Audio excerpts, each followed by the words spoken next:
সশস্ত্র লোক ঢুকছে, চট্টগ্রাম ঢাকা অ্যাকশন হবে, প্রয়োজনে করে খুলনাতে যাওয়া হবে। শুনেছেন আপনারা সেগুলো? আমরা সেগুলো প্রধান উপদেষ্টা থেকে বলেছি। আন্তর্জাতিক একটা মিডিয়া আল জাজিরার সাংবাদিকের পাঠানো এই টেলিগ্রাম মিটিং এর সাথে কারা জড়িত ছিল, কারা ছিল, তথ্য প্রযুক্তির এই চরম যুগে এই তথ্য বের করা কোনো কঠিন কাজ নয়। 11 তারিখে তারা বলেছে, 12 তারিখে হাদি কিছু শুট হয়েছে।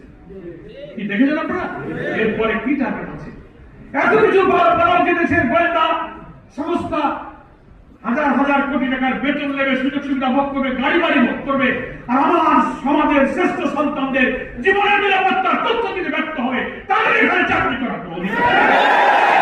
আমরা প্রধানমন্ত্রী থেকে বলেছি, এগুলো খুঁজে বের করুন, গ্রেফতার করুন এবং খুনিদেরকে ডেকে আপনারা রিমান্ডে এনে প্রকৃত তথ্য বের করে শাস্তির ব্যবস্থা করুন, বিচারের আওতায় আনুন। তা না হলে আমাদের কারো জীবনের নিরাপত্তা থাকবে না। আগামী নির্বাচনে 300 আসনে যারা প্রার্থী হবে তাদের জীবনও তো ঝুঁকির মধ্যে পড়েছে, নাকি বলেন?